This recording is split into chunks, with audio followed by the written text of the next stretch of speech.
Hello YouTube. Robert Alvarez, the Psychic Witch, also known as Mr. Lighting in a Fan. Good evening to all of you in YouTubeland. I'm feeling good, and it is my pleasure to present the official video for the October 2024 entry of Llewellyn's 2024 Tarot Calendar. Here we have the front, and here we have the back. And I must say, I'm really digging the black with the gold trim, as it were. And here we have October 2024. Now, I need to talk about a few things before I begin reading anything else. First of all, the card depicted is not the Seven of Cups, but it is the Seven of Pentacles. And I'm pretty sure it's the Seven of Pentacles from the Trick or Treat Tarot. Now, you may recall that for May of this year, 2024, we had the Seven of Cups, this time from the Tarot of a Witch's Garden. So I'm going to link this video to the description box for this video, because also when I read what the Barbara Moore wrote about this card, it sounded more like the Seven of Cups than the Seven of Pentacles. Case in point. You know the old joke. How do you get to Carnegie Hall?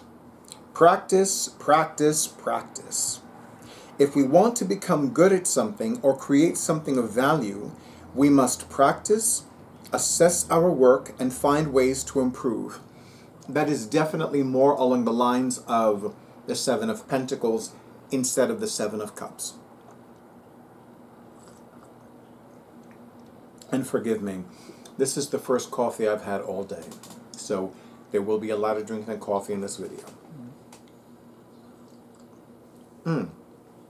So, we have kind of a bare bones entry. We only have the blurb about the card, and we have the spread. So, this video is going to be a little bit shorter because there's nothing else to read. But I am going to go over the spread first. I will include the descriptions for you to play along at home. It is called Your Haunted House Spread. When you need to shake the metaphorical cobwebs from your mind, and maybe even your aura, use this spread for a no-nonsense assessment. It is a 6-card spread, which I normally do not encounter, pardon me, in these calendars, but I'm definitely looking forward to it. And this time I am definitely using a tarot deck published by Llewellyn Publications, specifically the Everyday Witch Tarot. And yes, I also have the Everyday Witch Oracle, but I have not yet purchased the Everyday Witch's Familiar Oracle. That's next on my list, I promise you. So, I'm going to shuffle the deck a few times. Then I'm going to cut the deck into 3 piles.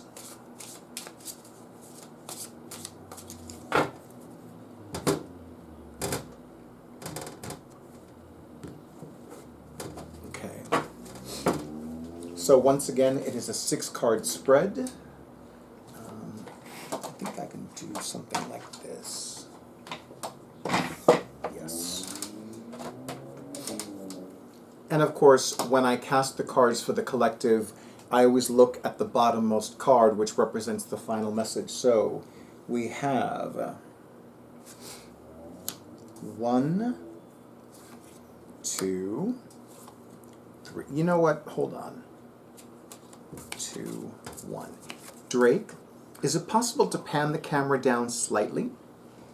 Because I want to show the cards that are coming out in the order in which they're being dealt. So this is card number 1. Card number 6 will go here.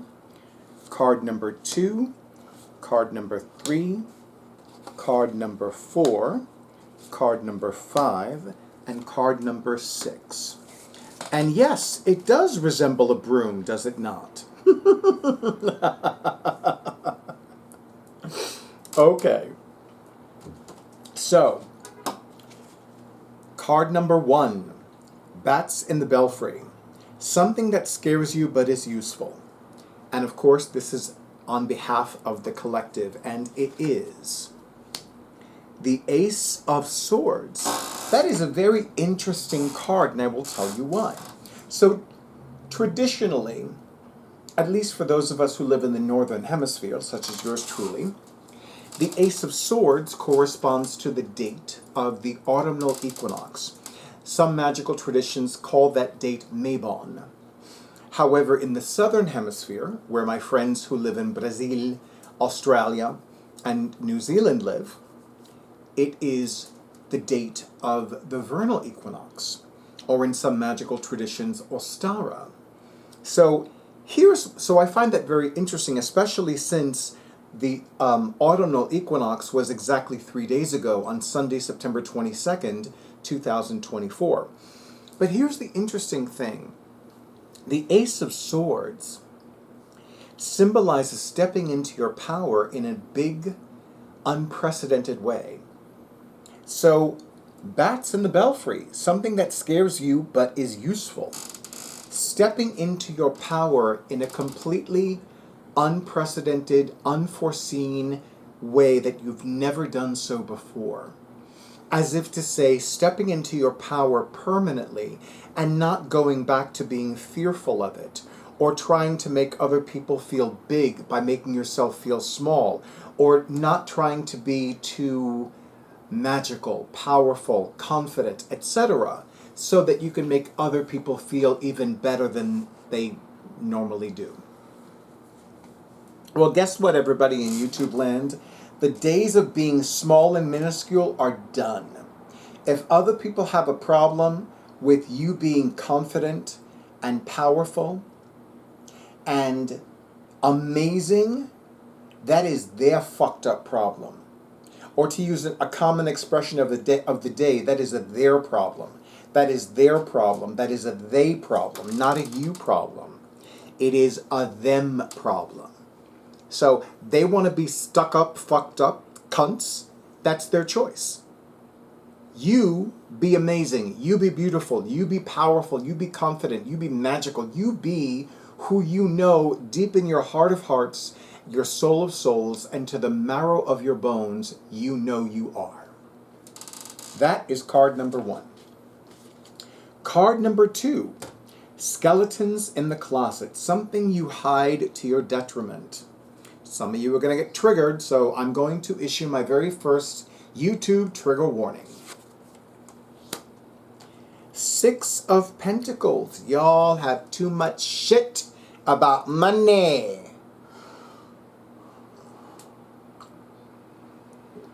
No, I'm not drinking tea. I'm drinking coffee. And no, there will be no spilled tea today. Thank you very much. So let me say that again. Skeletons in the closet, something you hide to your detriment. Not just hide your fear about money, but you hide your resources. Now listen, as far as I'm concerned, nobody needs to know what's in your bank account. Nobody needs to know what your credit limit is unless you are sharing your life, your home, and your bed with somebody. Or more than one somebody, as the case may be. Barring that, it's nobody's motherfucking business what you receive and for what. You wanna put on a sandwich board and say pussy for sale at the corner? That is your choice. You make money from that, also your choice and your business. So let me be clear. 6 of Pentacles is also saying that you don't need to hide your background. You don't need to hide where you come from. You know, my grandparents were born in Cuba, and my late maternal grandmother's father was a very successful, very prosperous businessman. And growing up, my grandmother and her sisters had nannies, they had cooks, they had maids. And when I first began listening to my grandmother tell me this, I'm like, then what the fuck happened? In my mind.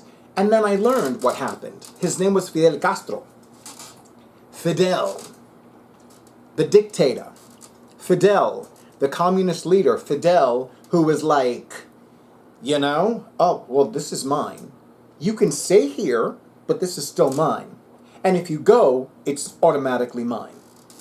So I want to assure you that you don't need to hide your money. You don't need to hide your background's history. You also don't need to hide being ill.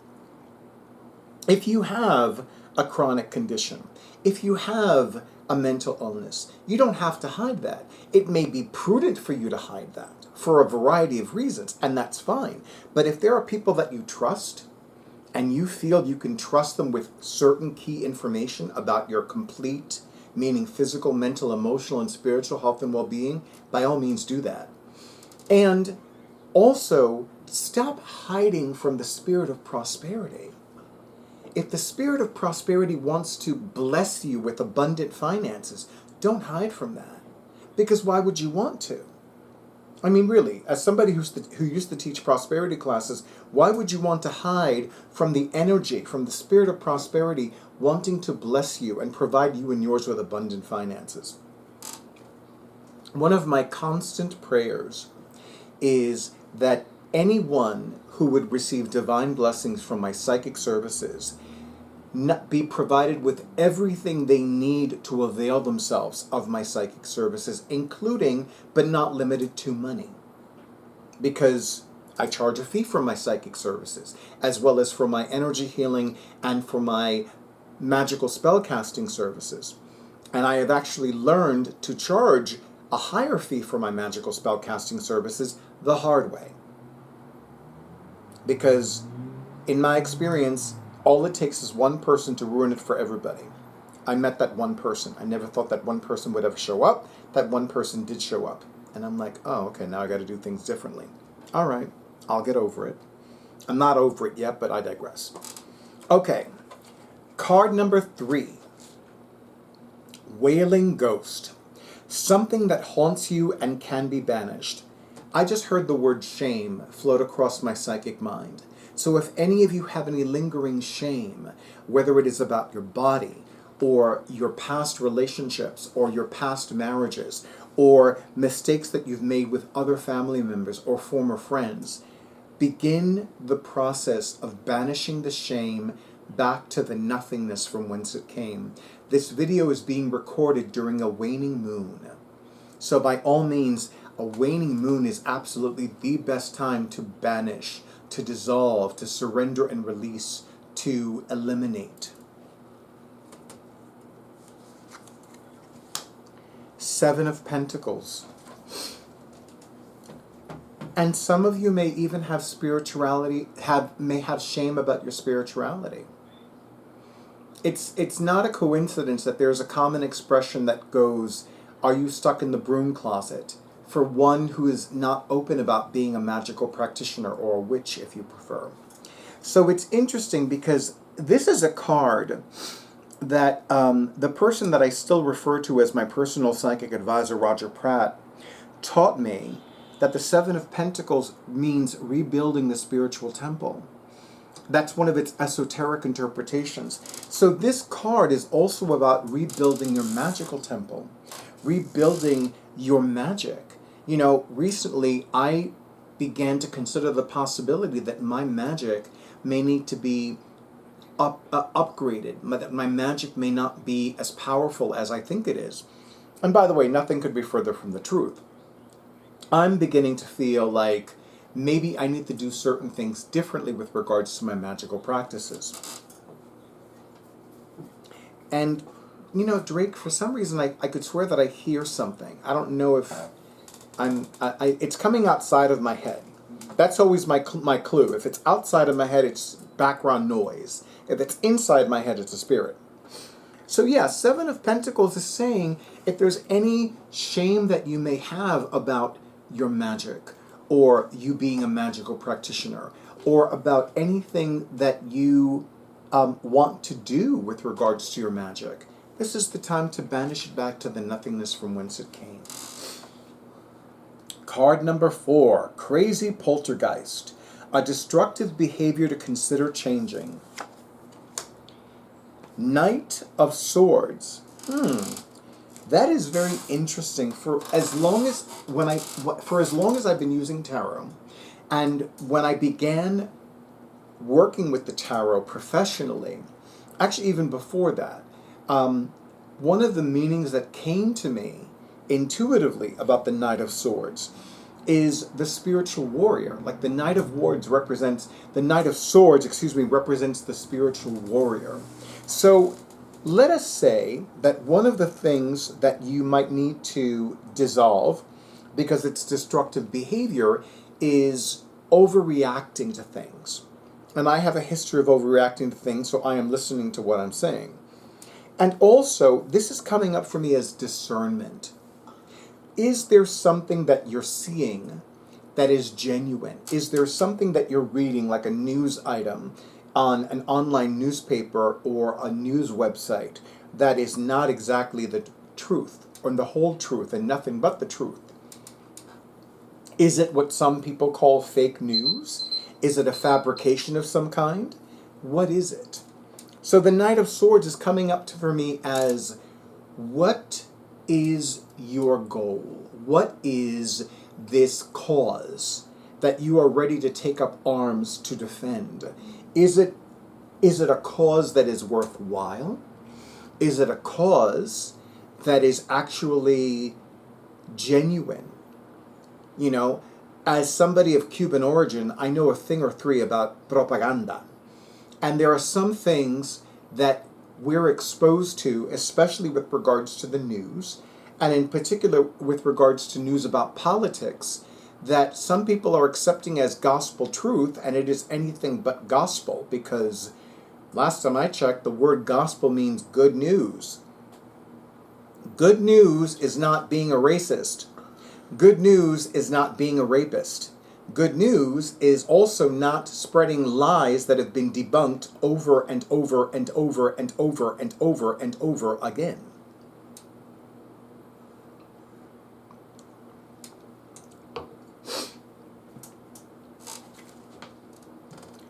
Card number 5, Suave Vampire, something attractive but draining, as in psychic vampire. And Durga agrees. Isn't that right, Durga? Yes, that you agree. No psychic vampires for us, right? Right. Knight of Pentacles.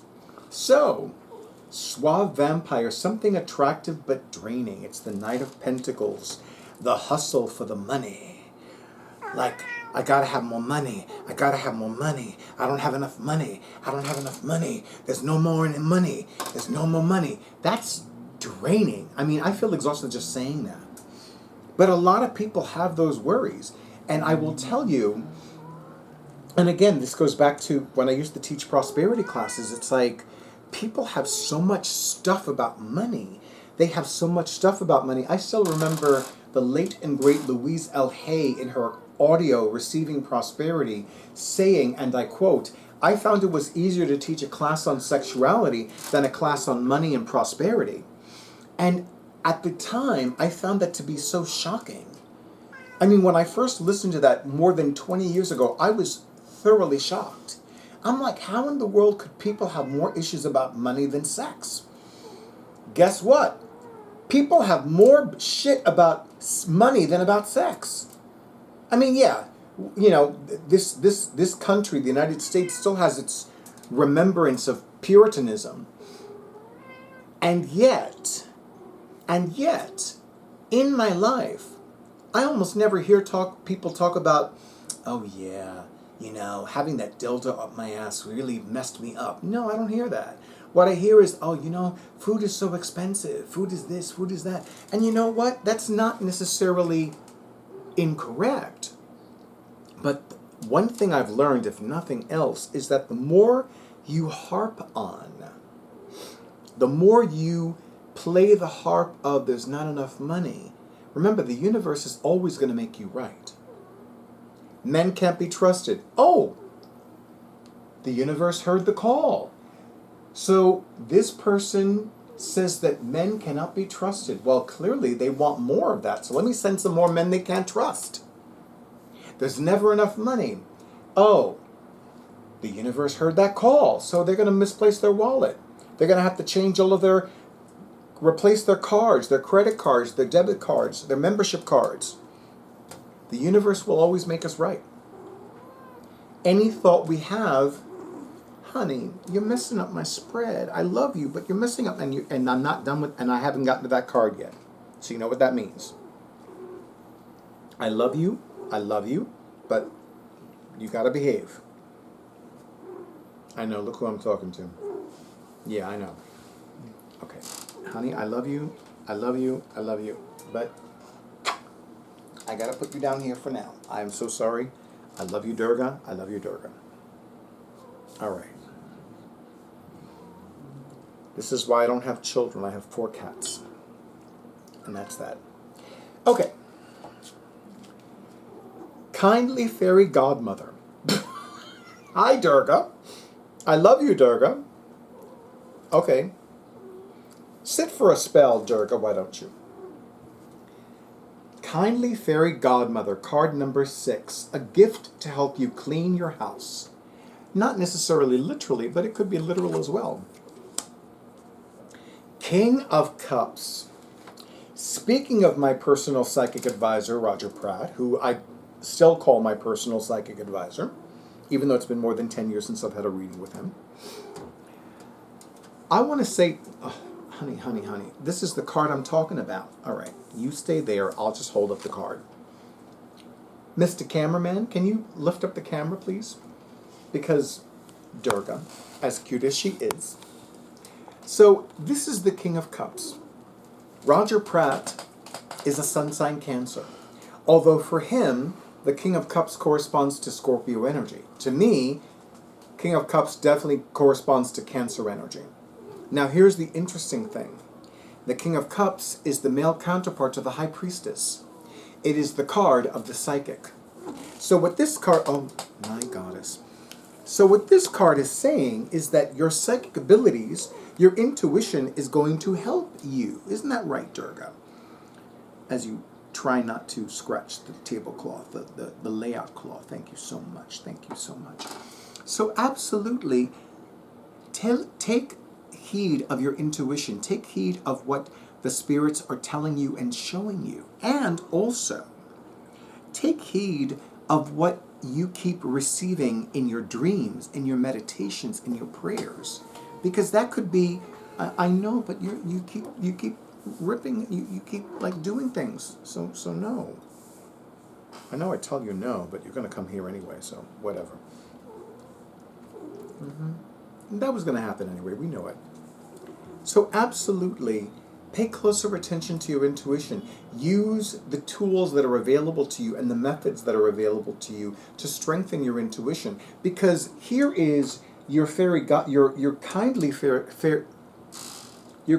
fairly godmother. Excuse me. Your kindly fairly godmother, giving you this gift to help you clean your house, clean out your haunted house of the cobwebs, of the gunk, of the bad spirits, of the bad juju.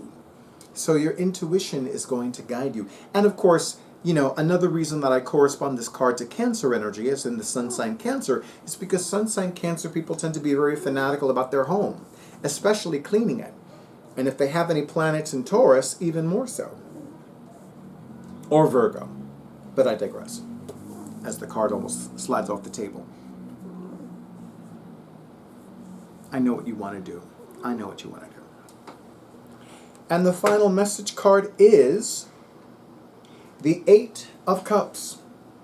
So, as far as my spirits are concerned, as far as my cosmic crew are concerned, those of you in the collective watching this video, there's no going back. There's no turning back. There's no pulling back. It's like what's meant to happen, what and who you are meant to be is going to happen no matter what.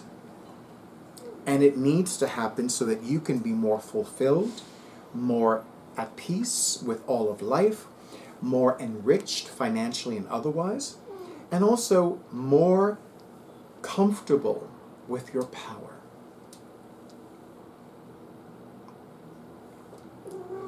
As always, I am most thankful to Llewellyn Publications for continuing to publish the the Llewellyn's Tarot Calendars, number 1. Number 2, I am especially thankful to the Barbara Moore, who writes the insights, spreads, and tips.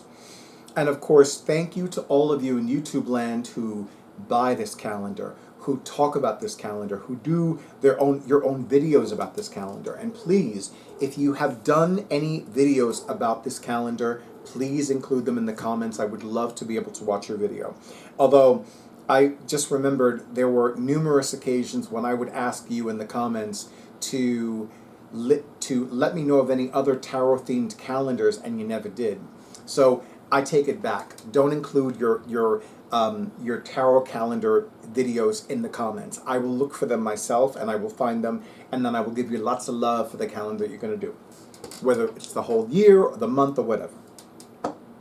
And of course, I want to thank Deborah Blake and Elizabeth Alba for not only writing and illustrating respectively the Everyday Witch Tarot, but also writing and illustrating respectively the Everyday Witch Oracle and the Everyday Witch's Familiar Oracle, which I cannot wait to finally purchase and look forward to using. To all of you in YouTube land, thank you so much for all the likes, comments, shares, and subscriptions to my YouTube channel.